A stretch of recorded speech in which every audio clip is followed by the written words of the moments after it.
자, 안녕하세요. 미국의 궁금한 점을 알려드리는 시간, 궁금한 미국 첫 번째 시간, 미국의 혼수, 축의금, 그리고 결혼 문화에 대해서 오늘 이야기를 해드리도록 하겠습니다.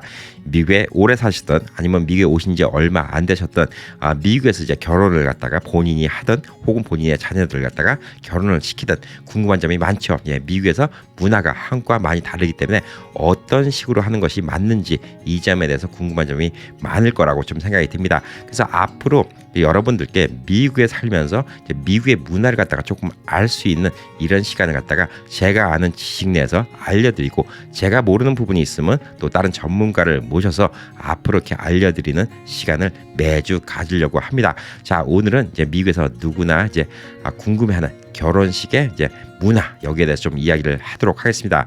우선 이전에 이제 미국에 있는 젊은이들의 구분에 대해서 좀 이야기를 해봐야 되는데, 미국에서는 이민 1세, 1.5세, 그리고 2세 이후로 2세, 3세, 4세 이렇게 크게 세 분류로 이제 구분이 되게 됩니다.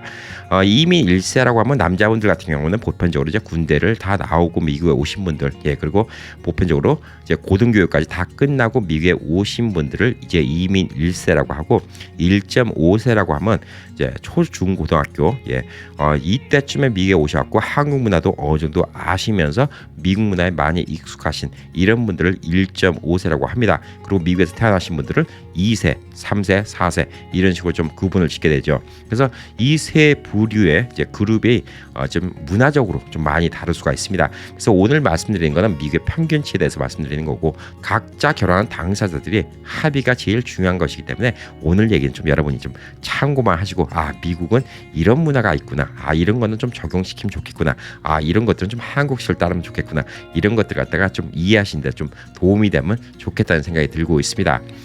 미국에서 보편적으로 젊은이들이 이제 결혼을 하려면 이제 배우자를 만나야 되는데, 학교 다닐 때 외에는 이제 젊은 사람들 만나기가 쉽지 않죠. 왜냐하면 인구 밀도가 그렇게 높지도 않고, 이곳 LA처럼 한인들이 많이 모여 있는 곳은 젊은이들이 이제 뭐 식당, 술집, 카페, 그리고 또 무도회장이라고 하는 이제 클럽 등 뭐 이런 곳에서 만날 수 있는 기회가 많이 있는데, 사실상 이제 그런 것이 별로 없는 곳들은 이제 젊은 사람들이 만나기 좀 힘들죠. 그래서 교회 같은 곳에서 만나는 분들이 많고, 미국에서는 이제 아무래도 이제 한인 교회들이 많기 때문에 종교를 떠나서 종교적인 이유가 아니라 하더라도 사람들과 이제 인맥 형성, 그리고 또 사람들 만나기 위해서 교회를 다니시는 한인 가정들이 많기 때문에 교회에서 또 만나는 젊은이들도 많이 있습니다. 이 젊은이들끼리 만나서 이제 결혼을 하려고 하면 이제 데이트를 하게 되겠죠. 예, 데이트를 하게 되는데, 이게 참 희한한 게 미국에서 2세들도 결혼은 좀 한국이 좀 뿌리 사상이 좀 깊어서 그런지 같은 한국인들끼리 결혼하는 경우가 많이 있습니다. 영어밖에 못하고 한국말을 거의 잘 못해도 영어를 하는 한국인들 만나서 결혼하는 경우가 많고, 뭐 제 사촌 동생들만 하더라도 뭐 다들 영어밖에 안 쓰지만 결국은 영어를 하는 한국인 남편을 만나서 결혼하는 사촌 동생도 있고, 한국인 또 여성을 만나서 결혼하는 동생도 있었습니다. 예, 그런 식으로 좀 뿌리 의식이 좀 강한 편이고, 요즘엔 같은 동양인권끼리 결혼하는 경우도 많이 있습니다. 예, 그래서 한국 분들이 이제 뭐 미국인이라든가 혹은 뭐 중남미 분들 뭐 이런 분들이랑 결혼하는 경우는 이제 좀 보기가 좀 힘든 편이긴 합니다. 근데 이분들이 이제 좀 데이트를 할 때 이 데이트 비용 지불에 대해서 좀 생각이 좀 한국이랑 좀 많이 다를 수가 있죠. 한국 같은 경우는 예전에 70년대, 80년대 같은 경우는 데이트를 하면 진짜 남자가 여자분들 택시비까지 다시 내주고 뭐 이런 식으로 모든 데이트 비용을 남자가 내는 게 뭐 거의 맞다고 이렇게 좀 생각하던 시절이 있었는데, 요즘에는 이제 한국도 이제 많이 더치페이를 하는 문화가 많이 익숙해져 갖고, 데이트를 한다 하더라도 남자가 뭐 1차를 샀다 그러면 여성분이 2차를 쏜다거나, 뭐 남자분이 식사를 썼다 그러면 여성분이 뭐 커피를 쏜다거나 뭐 이런 식으로 분담해서 내는 경우가 많이 있습니다. 뭐 미국에 있는 젊은이들도 그런 경우가 많은데, 미국에서는 이제 더치페이 문화가 많이 발달돼 있죠. 그래서 이 한국 분들이 백인 분들이 있거나 혹은 뭐 미국에서 오래 사신 분들, 미국에서 태어나신 분들 이런 분들과 데이트를 할 때 남자가 돈을 다 낸다 그러면 오히려 그걸 갖다가 호의로 받아들이는 게 아니라 되게 이상하게 생각하고 나를 갖다 무시하는 거 아닌가 이런 생각을 하는 경우가 많이 있습니다. 물론 이제 한국 분들끼리 이제 사귈 때는 한국 분들끼리의 각자 합의하에서 이 데이트 비용을 쓰시면 됩니다.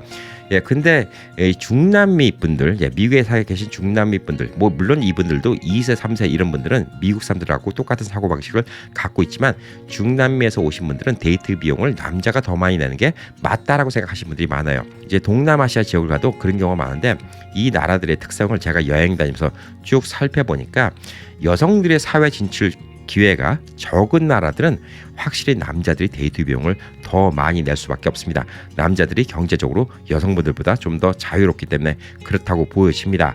예, 근데 이제 한국도 이제 여성분들이 이제 사회 진출 뭐 기여도가 더 높아지고 미국도 마찬가지고 뭐 그렇기 때문에 흔히 말하는 선진국이란 나라는 이제 같이 내는 경우가 많이 있죠. 그래서 특히 첫 데이트를 갔을 때 남자가 다 낸다 이걸 갖다 되게 이상하게 생각하는 경우가 많기 때문에 그럴 경우는 이제 좀 미국식으로 좀 세련되게 얘기하는 거는 오늘 저녁을 내가 초대하고 싶은데라고 초대를 하는 방식으로 얘기를 하면 그 여성분도 이 남성에게 호감이 있으면 초대에 응하겠죠. 그리고 한번 초대를 받았으니까 그 다음번에는 그 여성분이 또 본인이 남성분을 갖다가 초대하는 이런 식으로 해갖고 교제가 시작되는 경우가 많이 있겠죠. 그게 좀 세련된 방식이고 그 대신 미국에서 중남미 분들이나 다른 동양권 분들을 만나면 남성분들이 좀 돈 내는 것 갖다가 좀 더 당연시하는 이런 문화가 좀 미국 안에도 있을 수가 있습니다. 좀 예외인 지역이 뭐냐면 일본이죠. 일본 같은 경우는 이제 절반씩 내는 이게 워낙 뭐 더치페이가 좀 활성화되어 있는 곳이기 때문에 일본 분들만 빼놓고는 좀 그렇게 좀 생각하시면 좋지 않을까 이런 생각이 들고 오히려 미국에서 좀 사신 분들이 더 보수적이어서 한국보다 남자들이 내야 된다는 생각을 더 많이 하시는 경우가 좀 많이 있는 것 같아요. 여성분들도 좀 그렇고요. 예, 요즘에 한국 젊은이들은 그냥 서로 같이 내자 이런 분위기가 요즘에 많이 이제 기존보다는 많이 늘어났다고 좀 이렇게 생각이 들고 있습니다. 자, 그래서 이렇게 데이트를 하고 이제 둘이 사랑에 빠지고 그러면 이제 결혼을 해야 되는데 이제 한국적인 사고 방식에서 이제 걱정이 되는 게 결혼하면 혼수를 어떻게 해야 되지? 남자는 집을 사야 되나? 예, 이런 문제가 있을 수가 있습니다. 뭐 요즘에는 이제 한국의 집값이 너무나 비싸서 부모님이 대주지 않는 이상 젊은 친구들이 집을 갖다 구한다는 게 뭐 거의 불가능한 얘기죠. 본인이 벌어서 본인이 결혼 정년기에 집을 살 수 있다는 게 거의 불가능한 얘기이기 때문에 요즘에는 한국 젊은이들도 되게 합리적인 방식으로 이제 결혼을 갖다 준비하는 경우가 많은데 그래도 이제 한국에는 이제 월세 이런 것보다 전세 뭐 이런 것 때문에 어느 정도 좀 돈의 부담이 좀 많이 들고 또 혼수라는 개념이기 때문에 혼수 갖다 준비하는 것도 좀 부담이 됩니다. 근데 미국에서는 보편적으로 이제 18살 성인이 되고 나면 집 바깥을 나가서 혼자 사는 젊은이들이 많이 있습니다. 물론 요즘에 미국 내 대도시가 워낙 뭐 렌트비 같은 거, 뭐 생활 주거 비용이 많이 올라가서 18살이 넘어도 부모랑 같이 사는 이제 젊은이들이 많은데 미국의 젊은이들은 이제 혼자 살다가 두 집이 합치는 개념이기 때문에 그렇게 혼수를 따로 장만해야 된다 뭐 이런 생각을 하는 경우도 별로 없고 미국은 거의 다 월세인 아파트를 이용해서 살기 때문에 사실 둘이 합친다 하더라도 아파트 뭐 보증금 한 $2치 예, 여기다가 첫 달치 렌트비 한 석 달치 렌트비면 바로 시작을 할 수 있기 때문에 이 아파트에서 시작한 경우가 많습니다. 그래서 한국처럼 혼수의 부담도 없고 집장만의 부담도 없기 때문에 결혼이 훨씬 더 쉽다고 보여주고 있습니다. 뭐 한국도 요즘에 젊은이들은 이제 그런 생각에서 많이 탈피한 경우가 있는데 그래도 한국은 어느 정도 목돈이 좀 필요한 게 결혼이지 않을까 좀 이런 생각이 들고 있습니다. 자, 그리고 이제 결혼을 하게 되면 이제 시댁 혹은 또 친정, 예, 여기에 장모님 댁, 장인어른 여기다가 이제 예단이라든가 선물 주는 거 이런 거에 대해서 이제 부담을 갖고 이걸 해야 돼요, 말아야 돼요라고 얘기하시는 분들이 많은데 미국 내에 있는 한인 교포분들 뭐 1.5세 이런 분들 보면 어느 정도는 하시더라고요. 근데 그게 너무 이제 과하게 해서 이제 한국처럼 뭐 예단이 너무 부족해서 뭐 욕을 먹었네 뭐 이런 얘기는 별로 없는 것 같아요. 뭐 미국에서도 뭐 처남 양복을 맞춰준다거나 아니면 장인어른 양복, 뭐 시어머니 한복 정도 맞춰주고 이런 일들이 있을 수가 있는데 사실 미국인들 사고방식에서는 이런 것들이 전혀 없죠. 예, 예단이라는 개념도 없고 이 결혼하는 배우자의 가족들한테 어떤 선물을 드려야 된다 이 개념도 별로 없습니다. 미국 같은 경우는 보편적으로 이제 같이 식사 정도 하는 경우가 있고 뭐 선물을 드려도 간단한 선물을 좀 드리지 한국처럼 좀 부담스러운 예단에 뭐 이런 문제 같은 거는 없기 때문에 이 부분도 걱정을 안 하셔도 돼요. 근데 이것도 미국 내에서 각 당사자들, 각 집안끼리의 합의가 중요한 거기 때문에 이게 사고방식이 어떤 분들은 되게 옛날 사고방식을 갖고 계신 분들도 있고 어떤 분들은 이제 좀 깨어있는 사고방식을 갖고 있는 분들도 있습니다. 근데 의외로 미국에서 좀 오래 사신 분들이 옛날에 70년대, 80년대 사고방식을 그대로 갖고 계신 분들이 있었고 교민분들 중에서 그 예단에 대해서 더 신경을 쓰시는 교민분들도 있을 수 있다는 게 또 미국의 현실이기도 합니다. 자, 그래서 이제 둘이 이제 결혼을 해갖고 이제 사는 거는 이렇게 쉬운데 이제 결혼식을 할 때 드는 비용이 이제 미국에서 궁금하지 않겠습니까? 물론 결혼식 비용이라는 거는 천차만별일 수밖에 없습니다. 진짜 뭐 몇백 불로 결혼할 수도 있고 몇만 불, 몇십만 불, 또 부자들의 결혼은 진짜 하루 저녁에 몇천만 불을 썼다는 이런 결혼이 뭐 나오는 것도 있는 거 보면 진짜 결혼식은 비용이 얼마 썼다 이렇게 딱 확연하게 얘기할 수는 없지만 미국인들의 평균 결혼식 비용에 뭐 정해진 이런 조사 결과가 웹사이트에 나와서 제가 밑에 링크를 올려드렸으니까 그걸 한번 참고해 보시면 좋을 듯합니다. 2020년 미국인들의 결혼식의 평균 비용은 19,000불부터 38,000불 사이라고 합니다. 비용이 한 2만 불부터 대략 4만 불 정도 이렇게 된다고 하는데 사실 이게 대도시면 좀 더 올라갈 수 있고 또 외곽 지역이면 좀 더 싸질 수도 있고 또 어떤 걸 하냐에 따라서 이게 많이 달라질 수가 있는데 이 내용에 대해서 좀 상세하게 여러분께 말씀드리면 우선적으로 결혼식장을 빌리는 비용이 1,500불 정도 들어간다고 합니다. 이 결혼식장은 이제 한국 같은 결혼식장을 이용하는 것보다 미국에서는 교회나 성당을 이용하는 경우도 많고 또 목장이나 어떤 공원 등을 이용하는 경우도 많고 호텔의 뱅킷룸을 이용하는 경우도 있고 배 위에서 하는 결혼식도 있습니다. 장소가 한국에 비해서 되게 무궁무진하게 많이 있습니다. 평균적으로 이제 결혼을 하는 장소에 들어가는 비용이 1,500불 정도 쓴다고 하고 허니문 차량, 미국에서는 이제 결혼하고 와서 허니문 차량 시장을 많이 하죠. 그리고 그날 결혼식 날 리무진을 타고 결혼하는 경우도 많이 있습니다. 그래서 이런 비용이 한 500불 정도 들어간다고 합니다. 그리고 이제 웨딩 드레스는 이제 구입하는 것보다 보편적으로 이제 렌트라는 경우가 많은데 웨딩 드레스하고 이제 남성분의 턱시도 이 비용이 한 1,000불 정도 지출을 한다고 하고 이제 신부의 헤어하고 메이크업 비용이 한 300불 정도 들어간다고 이렇게 이야기를 하고 있습니다. 그리고 이제 웨딩 플래너, 웨딩 계획을 짜주는 웨딩 플래너 비용에 한 1,500불 정도 비용을 쓴다고 하고 사진에 2,400불 정도 소요. 그리고 비디오 촬영에 1,800불 정도. 그리고 그날 당일날 장소를 갖다 지정하는 꽃값에 한 2,000불 정도 쓴다고 합니다. 그리고 리허설 저녁값이 한 1,900불 정도 쓴다고 하는데 이 리허설 저녁이라는 거는 주례를 봐주신 분, 양갓집 뭐 식사 뭐 이런 거 그날 도와주신 분들 이런 분들과 이제 미리 리허설을 하면서 저녁을 먹고 이런 개념으로 한 1,900불 정도 이제 비용을 갖다 쓴다고 하고 결혼 케이크는 한 500불 정도가 평균 쓰는 가격이라고 합니다. 그리고 그날 오신 분들의 식사 대접을 위해서 캐터링 가격은 1인당 한 70불 정도 사용한다고 합니다. 그렇기 때문에 한 100명이 오시면 한 7,000불 정도, 한 50명이 오시면 한 3,500불 정도 이 정도가 이제 미국이 평균이 쓰는 거라고 하고 좀 특이한 것 중에 또 뭐가 있냐면 리셉션 밴드를 부르는 비용이 한 3,700불 정도 그리고 리셉션 할 때 DJ를 부르는 가격이 1,200불 정도 한다고 합니다. 한국 결혼식과는 다르게 미국은 결혼식이 짧고 결혼식 끝나고 파티가 깁니다. 이 파티 동안 이 음악을 연주해주고 DJ를 해주고 사회를 보는 사람들 이 비용에 이 정도 들어간다고 합니다. 그리고 이제 청첩장이라고 얘기하는 초대장, 인비테이션 레터를 만드는데 한 590불 정도의 비용이 들어가고 그날 오신 분들께 경품 선물 같은 거 준비하는데 한 400불 정도 들어간다고 합니다. 이게 좀 한국 문화와 좀 다른 점이 있어갖고 조금 설명을 드리면 이게 결혼식장이라는 게 우선 미국에는 한국 같은 결혼식장이라는 게 없습니다. 예전에 LA 코리아타운에 하나 생겼었는데 지금은 비즈니스를 안 하는 걸로 알고 있고 다른 지역에도 이런 결혼식장이 있는지는 모르겠으나 이 결혼식장이라는 게 한국 같은 결혼식장 그래서 결혼식장에서 뭐 시간별로 나와서 하루에 뭐 20커플 뭐 이렇게 결혼시키고 이런 곳은 이제 미국 내는 없다고 보시면 되고 보편적으로 이제 미국에서는 이제 교회에서 결혼을 많이 합니다. 신랑이나 신부 측에서 교회나 성당을 다니면 교회나 성당에서 빌려서 거기서 결혼을 하는 경우가 많이 있고 그 교회나 성당을 빌리는 금액은 천차만별이기 때문에 어느 정도가 적정선이라고 말씀을 드릴 수가 없습니다. 뭐 진짜 교회에서 무료로 빌려줄 수도 있고 또 교회에다가 이제 기부금 형식으로 이제 얼마를 갖다 요구할 수가 있습니다.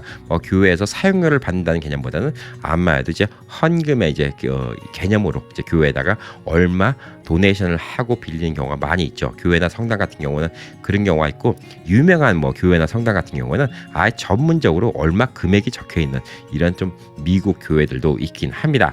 그래서 보편적으로 이제 한인분들은 이제 교회나 성당에서 결혼하신 분들이 많고 종교가 없이 갖고 교회나 성당을 안 다니신 분들은 이제 호텔 뱅켓룸에서 결혼하신 분들이 많이 있습니다. 근데 이제 한국 분들 중에서 뭐 절에서 결혼하신 분들이 있는지도 모르겠어요. 미국에도 절이 있습니다. 그런 분들은 제가 아직까지는 본 적이 없고 좀 특이한 이제 장소로는 이제 보편적으로 이제 공원에서 결혼하신 분들이 있어요. 미국의 주 주 공원, 그다음에 시 공원 이런 공원에 어떤 사람들이 모일 수 있는 장소들이 있으면 그 공원이나 시 당구에다 얘기를 하면 미리 퍼밋을 받고 빌릴 수 있는데 이 비용이 되게 저렴하게 나오는 경우가 많습니다. 아무래도 이제 좀 사회적으로 이용할 수 있는 공간이기 때문에 그날 이만큼 자리는 몇 시부터 몇 시까지 우리가 사용하겠습니다라고 공원에서 결혼식을 하는 이런 커플들도 있고 또 배를 빌려서 결혼하는 커플이 있습니다.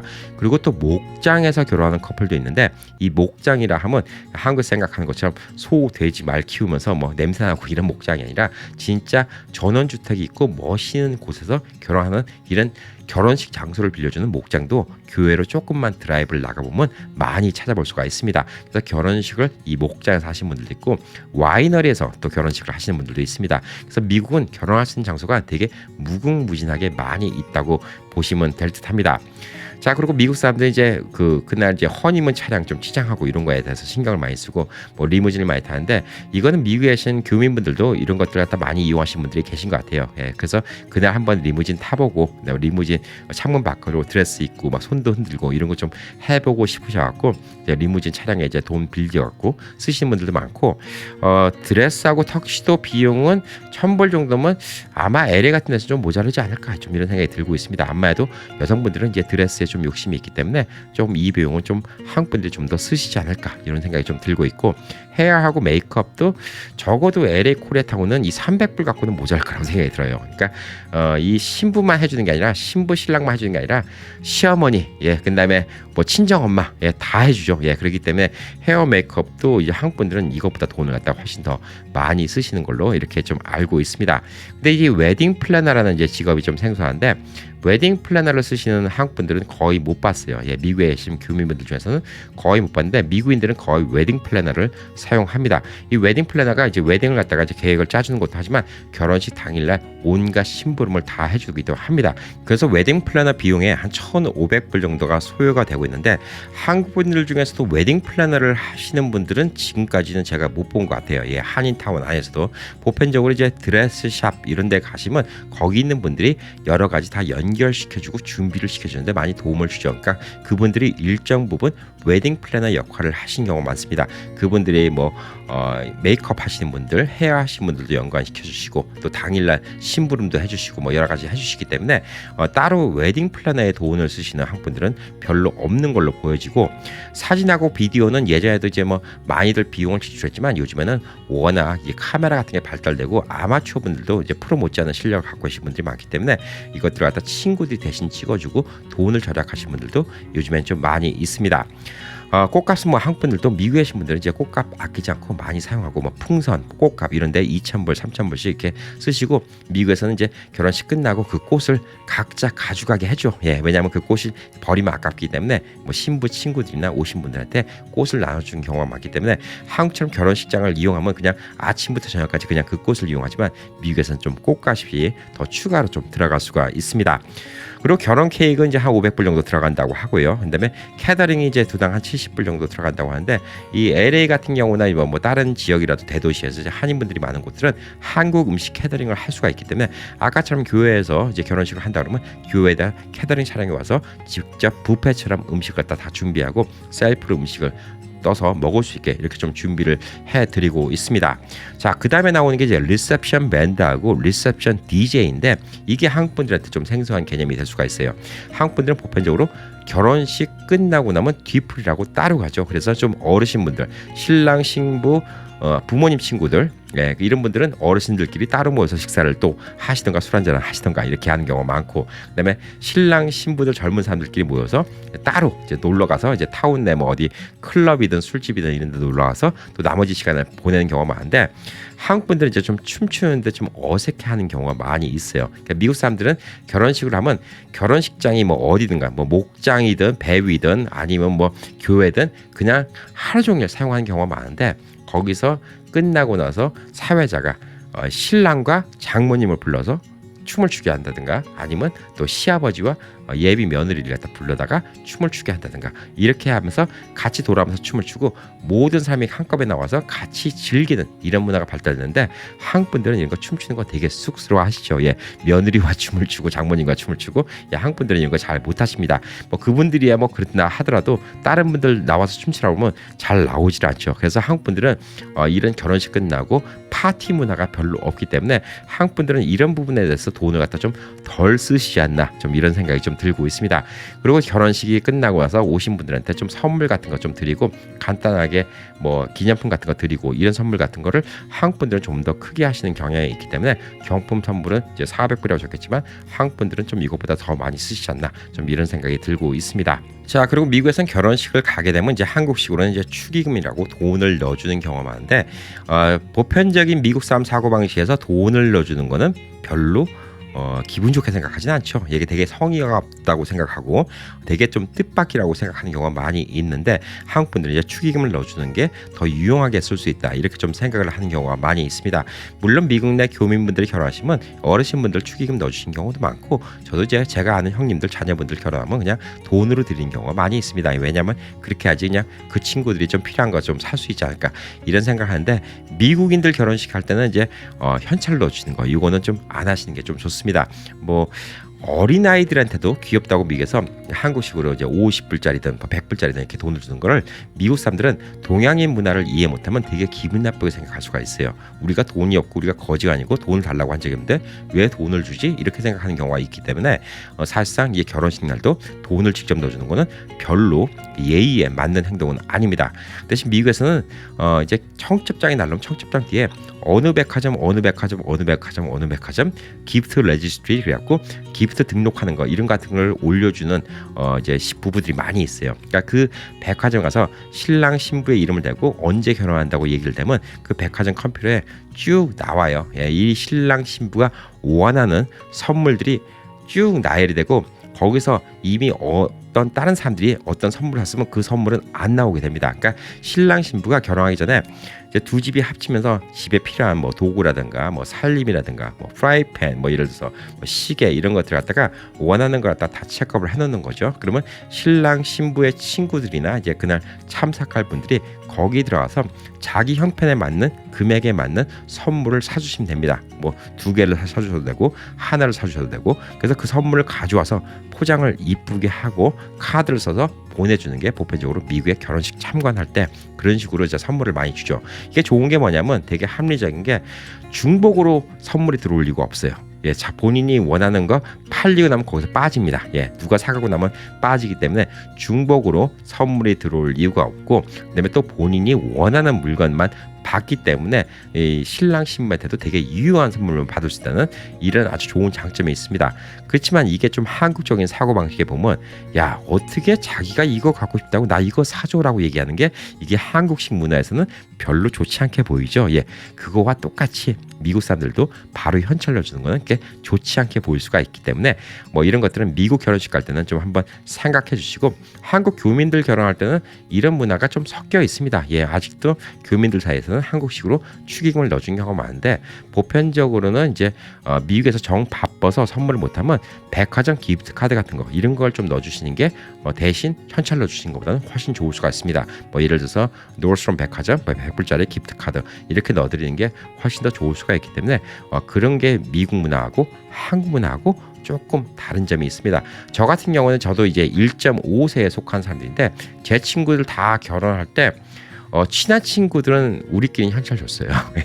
왜냐하면 뭐 사라고. 근데 보편적으로 친구들끼리 돈을 모아서 이제 큰 물건 하나 사준 적도 있고 그런 적이 있는데, 제가 적당히 아는 분들한테는 다 이렇게 바쁘니까 현찰을 넣어주는 것보다 기프트 카드를 넣어주는 경우가 많았고, 신랑 신부가 좀 한국적인 분이다 그러면 현찰을 넣어드리는 경우가 많았기 때문에 이 한국 분들 결혼하고 좀 미국 분들 결혼하고 문화가 좀 차이가 있다는 거 이 정도 좀 생각해 주시면 좋을 듯합니다.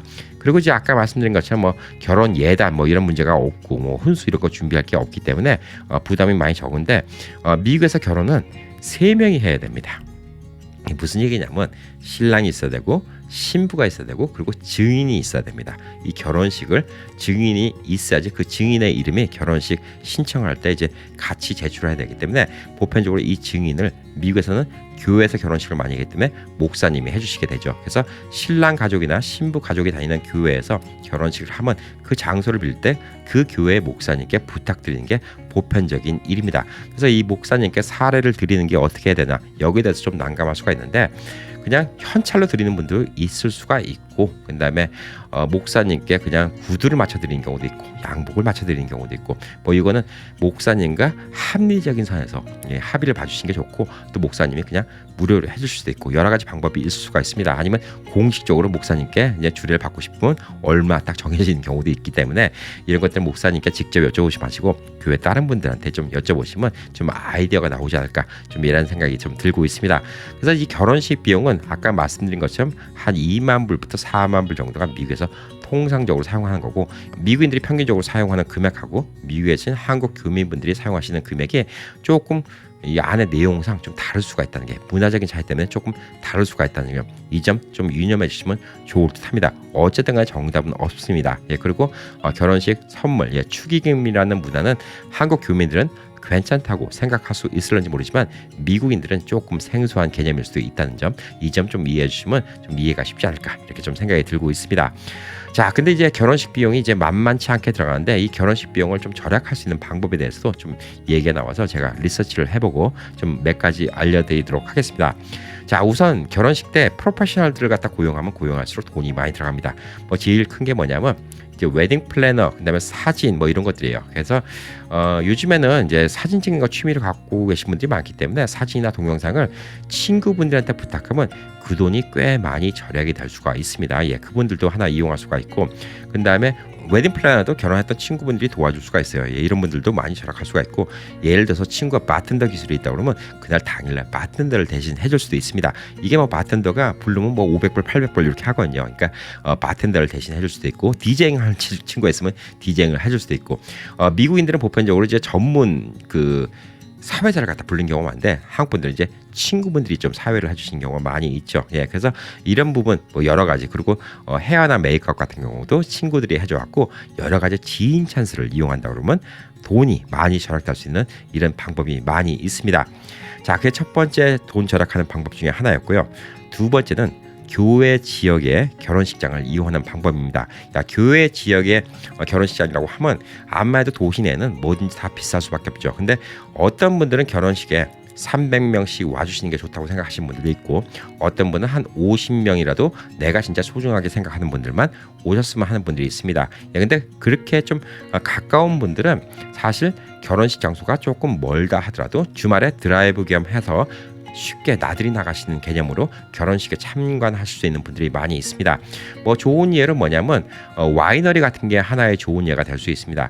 미국의 와이너리는 그냥 단순히 술만 만드는 곳이 아니라 포도밭이 옆에 있고 또 술을 마시고 시음장이 옆에 있고 옆에 그 와인을 먹으면서 식사를 할 수 있는 이런 가든 같은 곳이 아주 이쁘게 꾸며져 있는 와이너리가 많이 있습니다. 그래서 와이너리 측에 미리 이야기를 하면 와이너리 측이 그 장소를 갖다가 적정한 가격을 받고 빌려주는 경우가 많은데 한국 분들이 이제 이런 데서 결혼하신 경우를 많이 못 봤어요. 그러니까 교회를 안 다니시는 분들은 호텔에서 결혼하신 분들이 많이 있어요. 그런 분들 봤는데 이런 와이너리에서 결혼한 것도 한 가지 방법이 있고, 한 분 좀 특이한 분이 있었던 분 중에 한 분이 뭐냐면 LA에서 한 1시간 정도 떨어진 교회 지역에 사신데 엄청나게 큰 대저택을 갖고 있는데 그 집에 부인분께서 플로리스트, 꽃을 갖다 가꾸신 분이라서 가든을 너무 이쁘게 꾸몄어요. 그래서 그 가든에서 결혼식 장소로 이렇게 빌려주시는 이런 모습도 본 적이 있는데 이런 곳을 또 이용하는 또 한국 분들도 있습니다. 그래서 교회 장소를 이용하면 훨씬 더 넓고 이쁜 공간을 저렴하게 빌릴 수 있다는 게 또 장점이 될 수가 있습니다. 그리고 공원 같은 데도 마찬가지예요. 도시 내에 있는 공원들은 번잡한데 교외에 있는 공원들은 훨씬 더 넉넉하고 그다음에 여유롭게 결혼할 수 있는 이런 장소들이 많이 있기 때문에 이런 곳을 이용하는 것도 한 가지 방법이 될 수가 있습니다. 그리고 또 목장에서 결혼식을 해주는 곳도 많이 있어요. 그러니까 목장이 소, 돼지 키우는 그런 목장이 아니라 진짜 풍요로운 전원주택 이런 분위기에서 아예 결혼식 준비를 갖다 전문하는 이런 목장들도 있기 때문에 이런 곳을 이용하면 이제 훨씬 더 저렴한 가격으로 결혼식장 장소를 갖다가 빌릴 수 있는 방법이 있습니다. 단 한 가지 좀 아쉬운 게 뭐냐면 여기까지 한국 음식 캐터링을 들고 갈 수 있는 경우가 힘들기 때문에 이제 결국은 이제 외국 음식으로 식사를 대처해야 되는 경우, 이런 경우가 많다는 거고, 또 한국 사람들의 파티 문화가 없기 때문에 결혼식 끝나고 거기서 노는 문화가 좀 힘들지 않을까. 이제 한인타운 같은 데 나와서 같이 젊은 사람은 젊은 사람끼리 좀 놀고, 그다음에 어르신들은 어르신들끼리 또 술 한잔 하시고, 이런 분위기를 갖다가 가지지 못하기 때문에, 그래서 한국 분들이 이제 교외 지역에 나가서 와이너리나 혹은 목장이라든가 아니면 공원 이런 데서 결혼식을 하는 이런 문화가 좀 적지 않나, 좀 이런 생각이 좀 들고 있습니다. 근데 일례로 재작년에 제 아는 형님의 큰아들이 결혼을 했는데, 이 큰아들이 결혼할 때 배 위에서 결혼했어요. 그러니까 여기서 결혼하니까 참 좋은 게 뭐냐면, 배가 떠났기 때문에 배가 다시 한국에 오기 전까지는 중간에 손님이 한 명도 빠져나가는 경우가 없습니다. 보편적으로 한국 분들이 조금 성격이 급하셔갖고 결혼식 끝나고 저녁 식사한 동안 신랑 신부가 인사를 하고 조금 게임을 하는데 그 시간을 못 기다려서 바로 가시는 분들이 많이 있어요. 네, 그래서 미국에서 보편적으로 이제 부케 던지는 것도 하고, 신부의 허벅지는 거터를 신랑이 뒷짐을 지고 입으로 풀어서 그걸 또 던지는 이런 게임 같은 것도 하고. 근데 이제 그때 이제 사람들한테 경품도 나눠주고, 그다음에 100불짜리를 묶어서 같이 던져주고, 그래서 이런 경품을 읽기로 끝에까지 좀 손님을 붙잡으려는 이런 어떤 꼼수를 피는데, 그래도 한국 분들이 좀 많이 가세요. 네, 그래서 경품 맨 마지막에 나눠주는 게 보편적으로 많이 있죠. 근데 이제 배 같은 데서 하면 이렇게 이런 일들이 생길 수가 없어요. 그리고 교회에서도 먼저 가는 경우가 좀 드물죠. 어차피 나온 거니까 좀 넉넉하게 이따 가자, 이렇게 생각하는 경우가 많이 있습니다. 근데 저번에 이제 배에서 이제 결혼했을 때는 이 아드님이 이제 2세잖아요. 예, 제 아는 형님의 아드님이 2세인데 그때 DJ하고 사회자를 불렀어요. 근데 사회자가 1.5세 정도 해갖고 한국말과 영어를 다 하는 친구인데, 그때 부모님들의 친구분들, 연배가 좀 위신 분들, 그리고 젊은 사람들 이렇게 그룹이 나눠지니까 중간중간에 DJ가 와서 음악도 60년대 70년대 디스코장 음악도 틀어주셨고, 이 어르신분들 나와서 즐겁게 놀 수 있게도 해드리고, 또 그다음에 젊은 친구들 놀 수 있게 또 요즘 유행하는 또 음악도 틀어주고, 이렇게 운영을 갖다가 아주 재밌게 해서 아주 즐거운 시간을 보냈던 또 이런 기억도 있기 때문에, 이 배를 빌려서 결혼하는 거, 이것도 한번 또 좋은 아이디어가 아닐까, 좀 이런 생각이 들고 있습니다. 자, 그리고 이제 세 번째 돈을 절약하는 방법은 초대 손님을 제한한다. 예, 이건 당연한 얘기죠. 예, 오시는 분들이 적으면 적을수록 이제 금액이 좀 적게 들어갑니다. 근데 이거는 아까 말씀드린 거랑 또 같이 연관이 되죠. 교회 지역으로 하면 할수록 사람들 오시는 숫자가 훨씬 더 적어질 수가 있습니다. 자, 그리고 네 번째는 이제 피크 시즌 결혼은 피한다. 예, 미국도 5월 달이 결혼식을 아무래도 많이 하는 달이죠. 예, 그래서 보편적으로 미국에서 결혼식을 제일 많이 안 하는 달이 1월 달하고 2월 달이라고 합니다. 예, 이때 하면 뭐 여러 가지 다 절약이 될 수가 있겠죠. 그리고 뭐 한국 개념으로 따지면 축의금 주는 것도 아마도 5월 달처럼 매주 불려다닐 때 하고, 그다음에 한 달에 한 번 불려다닐 때 하고, 축의금이 100불 들어올 게 200불 들어올 수 있는 이런 이점도 있지 않을까, 좀 이런 생각도 할 수 있습니다. 자, 그리고 이제 마지막으로 이제 돈 절약하는 방법 중에 하나는 토요일을 피해서 결혼하는 게 좋다라고 얘기를 하는데, 사실상 결혼식에 뭐 거의 모든 결혼식이 이제 토요일 날 합니다. 왜냐하면 우선 일요일 날은 교회를 빌릴 수가 없어요. 예, 교회에서 결혼하면. 예, 그렇기 때문에 교회 빌린다 그러면 일요일 날 주거택가도 할 수가 없죠. 예, 일요일 날 예배를 드려야 되기 때문에. 그리고 또 일요일 날 미국에서 교회를 가신 분이 많기 때문에 일요일 날은 보편적으로 쉬시려고 하시죠. 네, 그래서 토요일 날 결혼식 참여하고 일요일 날 쉬시면 좋기 때문에 토요일 날 결혼을 많이 합니다. 그래서 이게 만약 날짜만 바꿀 수 있으면 돈 절약이 어마어마하게 많이 절약이 될 수가 있다고 합니다. 근데 이건 좀 현실적으로 좀 힘든 얘기이기 때문에 이런 방법도 있다라고 좀 생각만 하시면 좋을 듯합니다. 뭐 재미있는 연구 결과가 있었고 좀 말씀드리면, 미국 사람들이 첫 결혼 때 평균 3만 불을 쓰는데 두 번째 결혼에는 평균 14,000불밖에 안 쓴대요. 첫 번째 결혼할 때는 아무래도 좀 더 성대하게 하고, 두 번째 결혼은 이미 한번 해봤으니까 좀 먼저 번보다는 좀 덜 써도 되지 않냐, 이런 생각을 좀 한다고 이렇게 보여지고 있습니다. 자, 그리고 미국에서 이제 결혼식을 하면 이제 결혼 반지라는 게 필요하죠. 근데 한국 사람들이 결혼 반지로만 생각하는데, 미국에는 약혼 반지를 따로 하고 결혼 반지를 따로 하는 경우가 많습니다. 이제 프로포즈를 한다고 하죠. 예, 프로포즈를 할 때 여성에게 건네는 반지가 있고, 결혼식 날 그날 이제 서로 반지를 교환할 때 쓰는 반지는 남성용 반지, 여성용 반지, 그러니까 신랑 반지, 신부 반지 두 가지가 다 있죠. 근데 미국에서는 이 프로포즈 할 때 쓰는 반지 가격이 평균 가격이 3,756불이라고 합니다. 예전에는 3개월치 봉급을 쓰는 게 맞다고 이런 시절이 있었는데 자꾸 미국도 결혼식 갖다 자꾸 돈 쓰는 거를 간소화시켜서 해마다 결혼식 비용이 점점 줄어들고 있는 추세라고 합니다. 그래서 약혼 때, 그러니까 프로포즈 할 때 주는 반지는 평균 3,756달러 정도 하는데 막상 결혼식 날 교환하는 반지는 남성용, 그러니까 신랑용 반지는 510불 정도, 그다음에 신부용 반지는 평균 1,100불 정도를 지출한다고 합니다. 이게 좀 이해가 안 가죠. 예, 한국 분들은 이 프로포즈 할 때 반지를 주는 것보다 프로포즈 할 때 이벤트를 많이 하죠. 그리고 결혼을 하겠다 그러면 이제 반지를 준비해서 결혼을 해갖고 이 반지 하나를 다 제대로 주는 경우가 많은데 미국에서는 이제 프로포즈를 할 때 반지를 주고 결혼식 날 끼는 반지는 또 다른 반지를 갖다가 결혼의 의미로 주는 서로 교환하는 반지가 있는 게 한국하고 좀 문화가 다릅니다. 그래서 한국 사람 같은 경우는 약혼 반지 3,756달러, 예, 여기다가 결혼 반지 1,100달러면 차라리 5,000불짜리 반지를 하나 받는 게 더 낫지 않나 이런 생각을 할 수 있는데 결혼은 당사자들끼리 합의이기 때문에 이건 당사자들끼리 결정하시면 될 듯합니다. 미국 신부들은 보편적으로 반지를 2번 받고 결혼하는 게 통상적인 거다 이렇게 좀 생각을 하시면 될 듯합니다.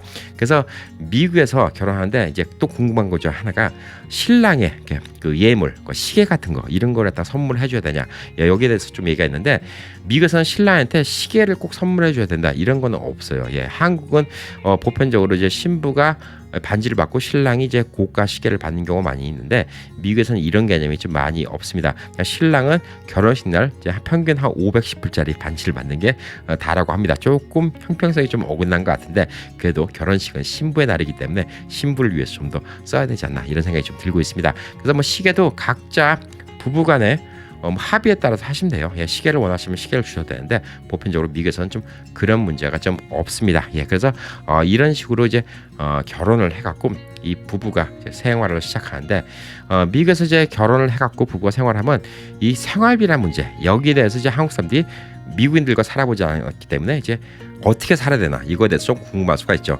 한국 분들은 보편적으로 자기네들끼리 합의한 방식대로 살면 돼요. 보편적으로 2세 같은 경우는 미국 사람들 하는 방식으로 하고 1.5세나 1세는 이제 부인들이 이제 경제권을 다 쥐고 있는 경우도 있고 남편분이 쥐고 있는 경우도 있는데 이것도 뭐 합의에 따라 다른 거고 미국인들도 마찬가지입니다. 뭐 합의에 따라 달라질 수도 있지만 통상적으로 미국인들의 생각은 둘이 결혼을 해갖고 이제 우리가 살 아파트세 공과금, 그다음에 뭐 보험금, 그다음에 뭐 음식 사는 금액, 뭐 이런 같은 걸 다 따져서 한 달에 평균 얼마가 들어갈까? 뭐 4,000불이면 4,000불이 들어간다. 그러면 남자와 여자가 2,000불씩 서로 내서 공동 은행 계좌를 열자. 이런 게 보편적으로 미국 사람들의 사고 방식이라고 볼 수가 있습니다. 근데 남자가 조금 더 많이 번다 그러면 남자가 2,500불 낼 수도 있고 여자가 1,500불 낼 수도 있어요. 예, 이게 좀 다를 수가 있죠. 여성분이 더 많이 벌면 여성분이 2,500불 내고 남성분이 1,500불 낼 수도 있고 그리고 나머지 돈들은 각자 자기가 알아서 쓰게 됩니다. 보편적으로 미국 사람들이 이제 가계 구조는 이런 식으로 돌아간다고 생각하시면 돼요. 근데 한국 분들은 이렇게 살면 좀 정이 없다고 생각이 들 수 있는데 미국 사람들이 사는 게 좋은 점이 있고 나쁜 점이 있어요. 그러니까 아까 말씀하신 것처럼 정이 없다고 생각이 들 수 있는데 이것 때문에 또 좋은 건 뭐냐면 시댁에 더 잘해줬네, 친정에 더 잘해줬네 이런 문제가 안 생겨요. 예, 물론 미국 사람들은 이제 친정 엄마나 혹은 뭐 시아버지, 시어머니 뭐 이런 쪽에 용돈을 드리고 이런 개념은 없어요. 그러니까 뭐 돈을 드리는 사람도 있겠지만 보편적으로 결혼하고 부모한테 돈을 매달 갖다 드린다 이런 개념을 갖고 있는 미국인들은 별로 없기 때문에 물론 이런 사람들도 마더스데이, 파더스데이 때 식사를 갖다 대접할 수도 있고 친정 아빠, 친정 엄마가 생일일 때 식사를 대접할 수도 있고 시아버지, 시어머니가 생일일 때 식사를 대접할 수도 있고 선물을 드릴 수 있는데 이거를 각자 돈으로 알아서 하기 때문에 솔직히 이런 것 때문에 싸움 날 일이 없어요. 그러니까 예를 들어서 신랑이 결혼하고 와서 신랑 친구가 있는데 신랑 친구 결혼식 날 내가 500불짜리 선물 사줬어요. 근데 신부 친구 결혼식 날 300불짜리만 사주자. 그래서 싸울 일이 없는 거예요. 그러니까 신부 친구 결혼식 선물은 신부가 알아서 해주는 거고 신랑 친구 결혼식은 이제 뭐 나중에 남편이 알아서 그 친구 결혼식 날 알아서 돈을 내주면 되는 거예요. 그렇기 때문에 이 아내와 남편이 서로 돈 쓰는 것에 대해서 터치하고 간섭할 일이 별로 없다는 게 좀 하나 또 좋은 점이 될 수도 있습니다. 그래서 미국이 돈 쓰는 가계 구조가 좀 한국하고 좀 다른 경우가 있고 그래서 미국에서 애를 하나 낳는다는 게 더 중요한 게 뭐냐면 애를 낳는 동안 와이프가 일을 못하면 그동안 애를 낳기 위해서 일 못하는 그때의 가계가 비는 만큼 미리 저축을 하는 이런 플랜도 더 중요하고 또 혹은 남편이 애를 낳고 있고 당신이 애를 집에다 키우고 있으니까 내가 돈 더 많이 벌어서 가게에 더 많이 이바지할게 이런 식으로 또 합의를 보는 경우도 있기 때문에 애를 낳는 거 하나도 좀 미국 사람들은 좀 현명하게 준비가 되고 경제적으로 안정이 되면 그때 애를 낳는 경우가 많이 있다고 보시면 될 듯합니다. 뭐 이것도 각자 결혼하시는 분들이 합의 안에서 결정할 수 있는 문제니까 미국인들은 통상적으로 이런 생각으로 결혼해서 돈을 쓰는구나 이렇게 좀 생각하시면 될 듯합니다. 그래서 미국 사람들이 그 각자의 재산이라는 게 이제 개념이 좀 강하기 때문에 결혼 전에 남자가 50만 불짜리 집이 있고 결혼을 했다고 하잖아요. 그러면 나중에 이혼하고 나서 50만 불짜리 집에 대해서 여자가 청구를 못해요. 왜냐하면 결혼 전에 생겼던 남자의 재산이기 때문에 그걸 갖다 달라고 할 수가 없는 거예요. 근데 예를 들어서 남자가 10만 불을 다운페이를 하고 50만 불 갖다가 계속 융자로 갚아나가고 있는데 결혼해서 둘이 같이 그 돈을 갚아나갔다. 근데 한 20년 뒤에 이혼하게 되는데 그 집이 100만 불이 됐다. 그러면 처음에 한 10만 불 정도를 빼고 나머지 90만 불 갖다가 50대 50으로 나눠 가지던가 혹은 남자가 생활비를 그동안 더 많이 냈다. 그러면 그거의 기여도에 따라서 남자가 60% 여자가 30% 이런 식으로 나눠 갔기 때문에 그 부분에 좀 맞상이 생기기 시작하면 이혼할 때 변호사가 끼고 좀 고라파지는 문제가 생기는 거죠. 예. 그런 식으로 생각하시면 되기 때문에 사실 미국에서 남자가 집을 해갖고 온다고 하더라도 그게 여자의 재산이다 뭐 이렇게 생각할 이유가 별로 없다고 생각하시면 될 듯합니다.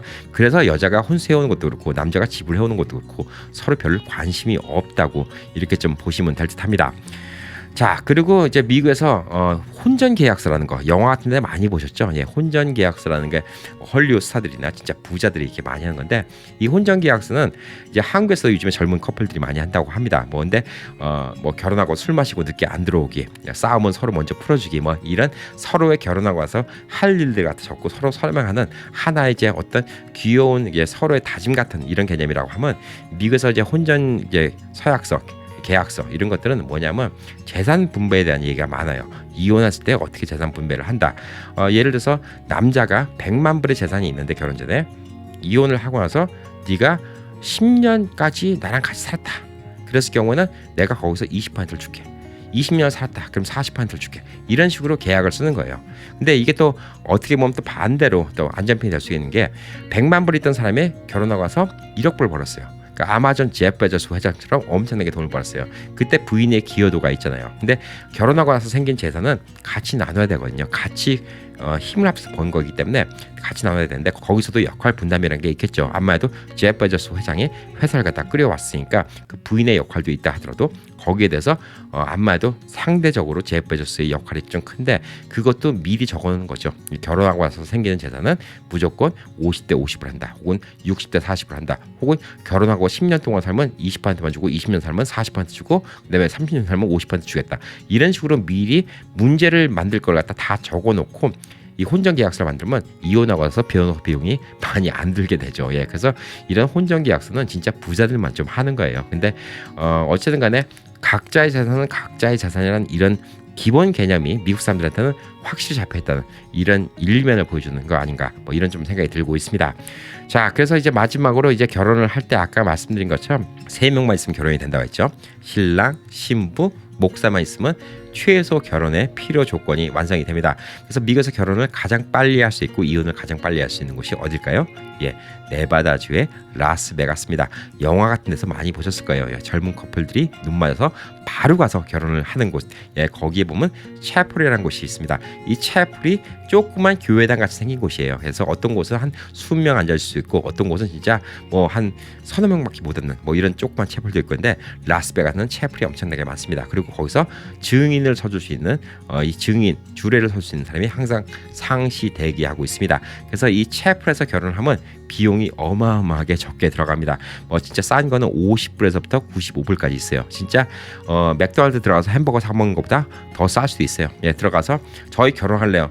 그러면 여기 앉으시고 여기 앉으시고 신랑 이름 두고 신부 이름 두고 그다음에 앞에 성경책 놓고 선서하고 둘이 결혼했습니다. 그리고 종에다가 증인 누구 신부 누구 신랑 누구 그러면 그 종이 들고 와서 결혼신고 딱 하면 끝인 거예요. 그래서 간단하게 진짜 50불짜리 채플도 있는 걸 제가 뒤져보니까 찾아봤습니다. 예. 그래서 라스베가스는 그만큼 간단하게 웨딩을 할 수 있는 경우도 많은데 보통 한 4,500불짜리를 선택한다고 해요. 예. 그러면 가서 이제 선서도 하고 서로 샴페인도 한 잔씩 따라서 축배도 들고 리무진 리무진 타고 라스베가스 시내도 한 바퀴 돌면서 구경시켜주면서 좀 기분도 내주고 이런 식으로 하면서 한 4,500불짜리 패키지가 많이 있다고 합니다.